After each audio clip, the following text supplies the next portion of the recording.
What is up, everybody? DanDanTheFireman here. Today we're going to be going over the top 5 motorcycle close calls of May 2020. We're going to be using the root cause analysis to figure out what was happening during all of this. And we're going to find out some causes, we're going to find out some potential causes, and then we're going to use that information to prevent accidents or close calls for ourselves.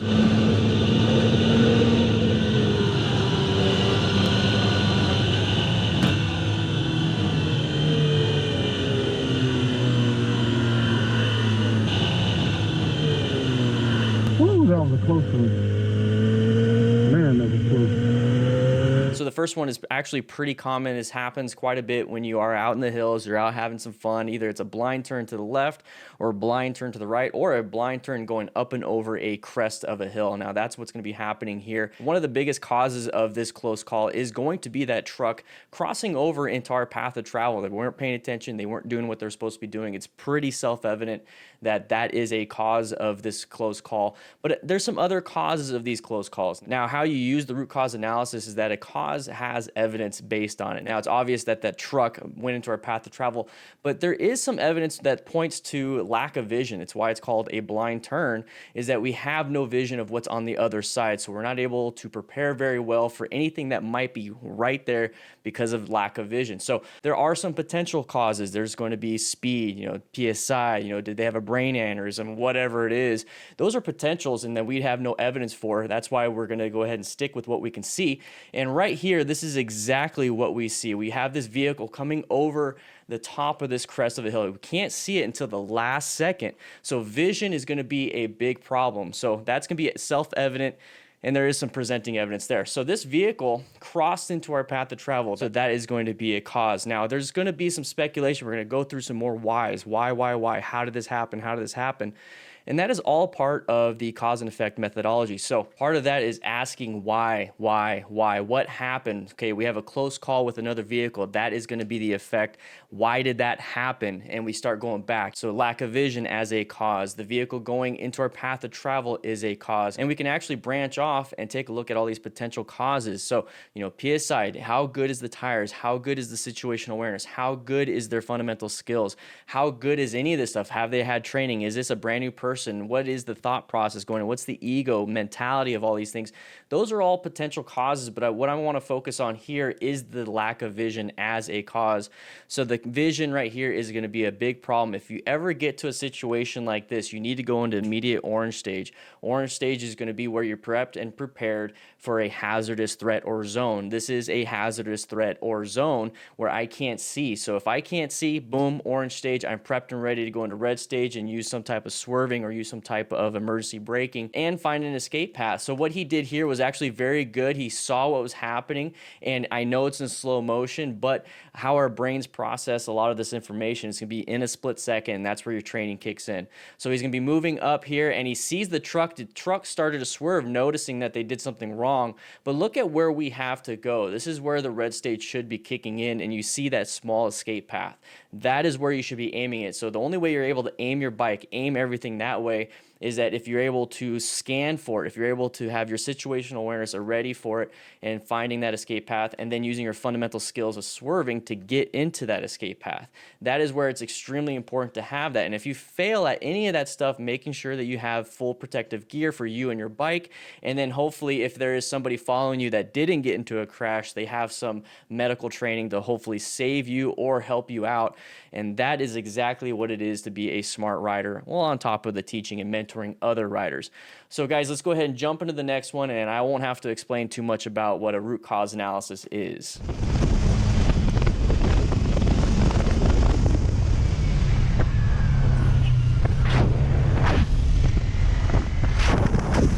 If you like this type of stuff, make sure you click that subscribe button. There's a reason why I have all this, is that I typically do a live stream Tuesdays, Wednesdays, and Thursdays for 2 hours, and I do this live, and I have a great interaction with you guys, and we all figure out what are potential causes of these motorcycle accidents. That way, we can train those potential causes. We can train the emergency braking, panic braking, and figure out how to do better. So during this close call, we're going to have another situation of lack of vision being a cause of this. So we couldn't see the SUV SUV turning left in front of us and the SUV couldn't see us. I'm going to point out one thing that wasn't a cause is that he is going the speed limit. You notice it says speed limit 35 and he's going 31, so he's actually going under it. And it's not going to be a cause of this close call, but it could be a cause of why he didn't get into a crash. So that's actually something to keep in mind. Another cause of this close call is that vehicle turning in front of us. So path of travel violation. This is something that happens quite a bit in town with intersections.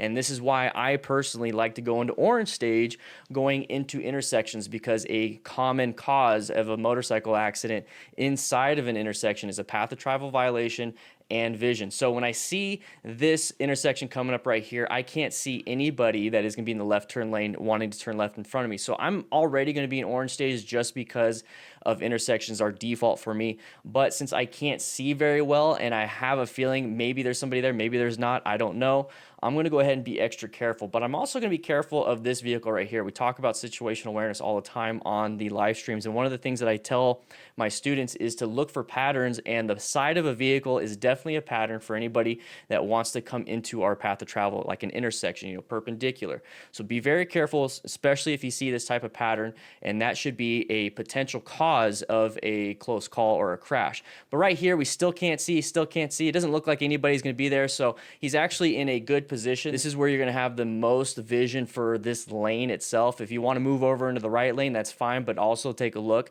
We have this vehicle merging, so that could be dangerous.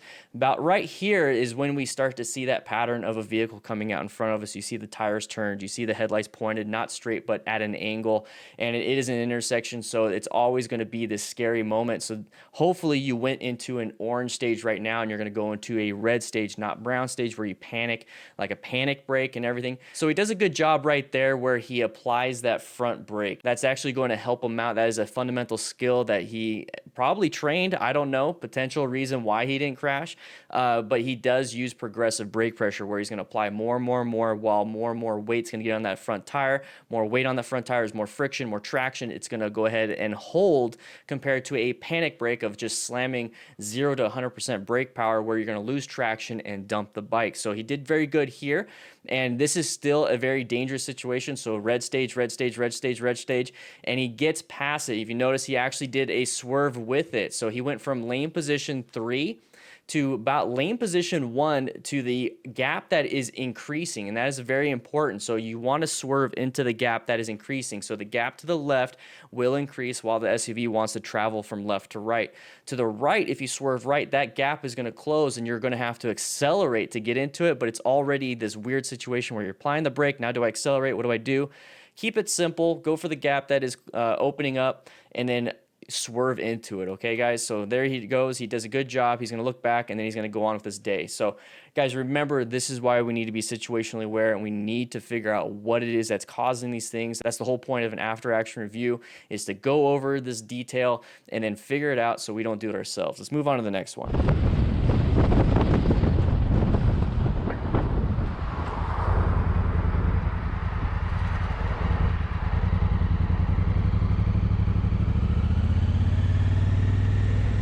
So this one's actually pretty unique. It's not going to be something that the rider was actually involved in, but this person is a smart rider. They utilized their situational awareness, their fundamental skills, and they kept their head on a swivel, making sure they knew what was happening up ahead. So if we look at this, it looks pretty natural. This is a normal thing. So what would have been a cause of that close call? This really wasn't a close call. He witnessed somebody else doing a close call. So let's take a look at this red Jeep in front of us. More than likely, this Jeep driver is going to be in the white stage. They're completely zoned out, maybe yelling at the kids in the back. Maybe they're doing something with the radio. Do we still use radios, Matt? I don't know. But this right here, you're going to see the brake lights apply. So that is going to be an actionable item of I have to do something. I made a decision. And immediately you see the swerve. So more than likely, they were right up on somebody. They weren't paying attention, saw somebody stopped in front of them, slammed the brakes. Oh crap, I'm not going to stop in time, and then swerve to an open spot. So just because this person was in possible white stage, it's a potential cause of this close call. I don't know. I'm not in the driver's seat or a passenger yelling at my driver for not paying attention. I don't know. But right here, this is going to be a braking situation and then immediately having to swerve. So a fundamental skill of braking and swerving, even in a car, saved this person from colliding with the car in front of him. And that's exactly what was the problem, is that vehicle right in front was stopped behind another vehicle, stopped behind another vehicle, stopped behind another vehicle because of an intersection coming up. So the vehicle in the left right here wasn't paying attention to the surroundings, weren't oriented, wasn't observing, deciding right at the last second and acting at the last second to move out of the way. Now, if you notice the vehicle right there, why is that person that way? Because they use their 360 situation awareness. Saw a car coming in super quick, didn't know what to do, couldn't have a real good escape path, swerved to the right, tried to accelerate, didn't really do much. Now that's gonna be a huge problem for us as motorcyclists. If we put ourselves in that situation, there's not much we can do outside of good positioning. This is why I move off to the left or the right when I'm stopped, because I can't lane filter in my state.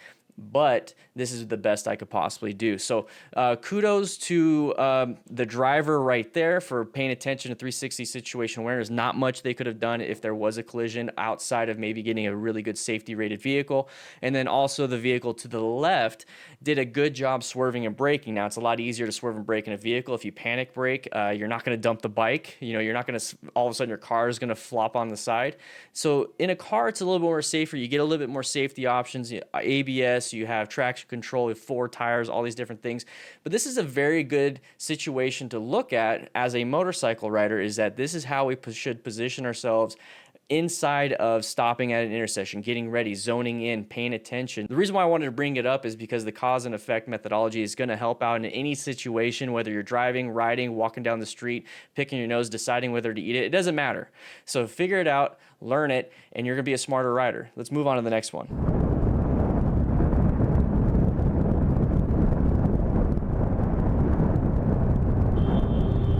Come on. What the fuck?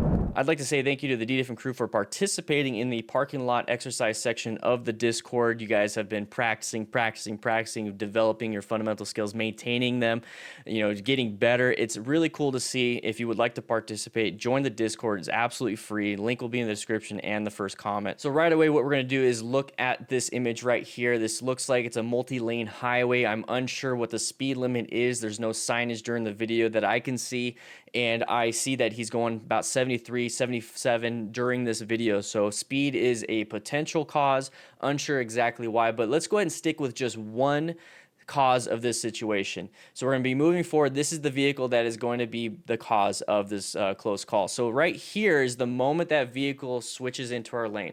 Okay, so close call. So the effect of this situation is going to be this vehicle cutting us off. That is the problem that we're trying to solve here. Now we're trying to analyze why this vehicle is doing that. Okay, so we're getting cut off. Okay, why? Well, vision maybe. I think vision might be the problem. So what is going to be the vision problem here? The blind spot. Okay, well, what's a blind spot? It's typically when you're off at an angle, it's in between the side mirrors, the rear view mirror, and then even a head check. That's a blind spot of anything when it comes to vehicles. Semis have huge blind spots, so you have to be very careful about. But this is one of those very common blind spots. Now, what does a blind spot do? Why? Why is a blind spot a problem? So a blind spot is going to be a lack of vision for that driver to see you. So that way, if the driver does merge into left or right or wherever, they're not going to see you, and they're just going to make it happen, and you're going to be in their path of travel. So what can we do with that information? Well, how about we don't go into people's blind spots? So if we remove ourselves from that blind spot and this person merged over, it would have been a non-issue. So this is the pattern that I want you to recognize, that if you are ever riding on the interstate anywhere at all, in town, wherever, if you see this, if you see that you are in this position of the vehicle slightly ahead but not fully ahead, and you're over here, that's a blind spot, and you need to move yourself out of that. You either need to accelerate to get out of there, move over a different lane, or decelerate to give yourself that space cushion. Remember, guys, space cushion and vision are extremely important. And this image right here is orange stage. You should be very careful about this. This is the pattern I want you to recognize so you don't put yourself into it. And if you have to be into it, be ready to swerve, be ready to brake, be ready to do whatever it is you need to do. Okay? Let's go ahead and move on to the next one.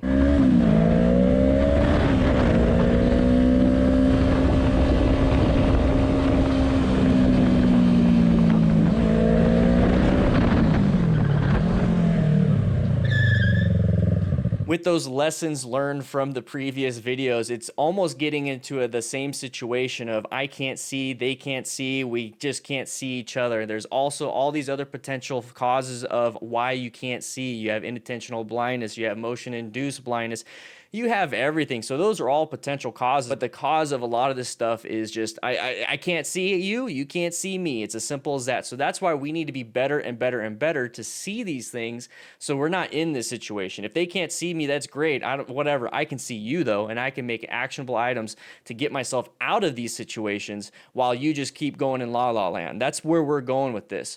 So right here, we're traveling down lots of vehicles. I would probably be in yellow stage right here. As soon as I see that pattern, like I said in the very first close call, you know, the side of the vehicle, as soon as I see this pattern, I'm just going to go into orange stage. I feel comfortable in orange stage. I'm a little bit paranoid while in it, but I'm, you know, whatever. You know, it's not a big deal. And what I'm going to do at this point is I'm going to go ahead and start rolling off the throttle or maintaining throttle, but reaching for more of my brake and then getting ready for a swerve or even braking, because I also have an intersection coming up. So I'm already going in orange stage. It's not that big of a deal, but I'm going to see what's happening here. Okay, I see this vehicle has their turn signals on, and now it's like, okay, what's going to happen? You know, is this person want to shift into my lane in front of me or behind me? I don't know. Where's my escape path? I got a bike lane. This is the thought process that I'm going through. So as soon as I see this, and they're just going to go, they're already moving. So what do I do? You know, do I shoot for the gap that is closing? Do I shoot for the gap that is opening? Or do I have enough total stopping distance to apply the brakes and stop? And I really should, because if you notice, the light is turning yellow. So I'm going to go ahead and start applying really good progressive brake pressure and utilize that fundamental skill. So right here, he's going to do a swerve though. So he made that choice. He made a different solution for the same problem, which is perfectly fine as long as you're able to keep the bike up and everybody's going to be safe. So a swerve is going to work. Maybe braking would have worked. It doesn't matter. He utilized what he could use, which was the fundamental skill of swerve, and then he's going to go ahead and apply the brakes. Now, I don't know how he applied the brakes. I don't know if he applied them very well. It doesn't really matter. The end result is he stopped. Hopefully the person behind him is not going to hit him. If you watch the full video, they apologize, all these different things. He's upset. It doesn't really matter at the end of the day. The thing is, we need to figure out what's causing all these things, and then not dismissing the potential causes just because there's no evidence to support them.